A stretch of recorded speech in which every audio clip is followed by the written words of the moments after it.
مين اللي قالك ان الجرامر صعب؟ ولا في حتى بعبع جرامر؟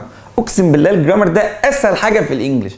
انت ممكن تكون بتذاكره غلط، او ممكن يكون عندك مليون مصدر، او بتتفرج على مليون حد. ارمي كل ده دلوقتي وركز معايا، وبعد ما نخلص قرر انت هتعمل ايه. بص، في دروس كتير جدا في الجرامر، بس هل الاجانب او النيتيف سبيكرز بيستخدموا كل ده؟ لا. انت يا عمي في النحو بتاع العربي بتستخدم كل قواعد النحو دي؟ برضو لا.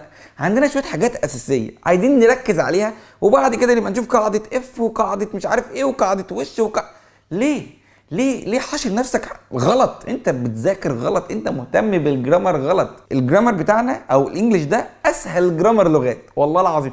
اصعب جرامر هو جرامر اللغه العربيه، من اصعب لغات العالم. هي اللغه اللي احنا اصلا بنتكلمها، ما بالك مش عارفين نتكلم لغه هبله زي دي. بجد لغه سهله جدا، والجرامر بتاعها من اسهل القواعد اللي موجوده في اي لغه. طب ايه الحل؟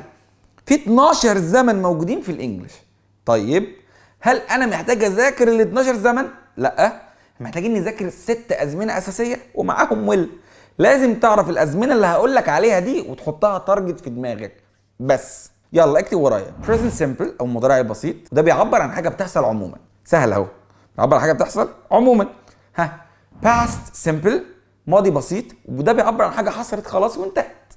يلا present continuous المضارع المستمر، وحتى لو الاسامي بتلخبطك ركز بس على الاستخدامات. مضارع مستمر بيعبر عن حاجه بتحصل دلوقتي، ركز في الحاجات الاساسيه، ما تتطرقش ولا تتطرف لحاجات غريبه. past continuous وده الماضي المستمر، كان بيعبر عن حاجه كانت بتحصل.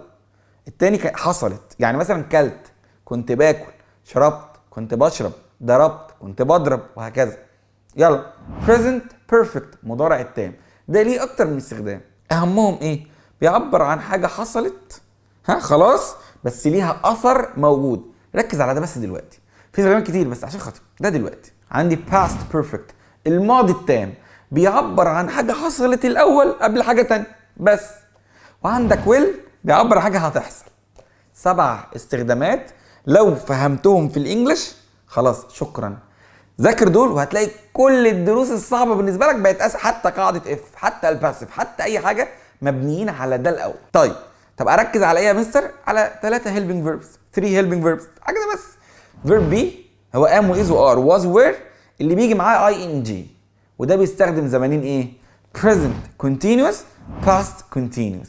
شكرا. وبعدين do does و did، ودول بيستخدموا ايه؟ present simple و past simple.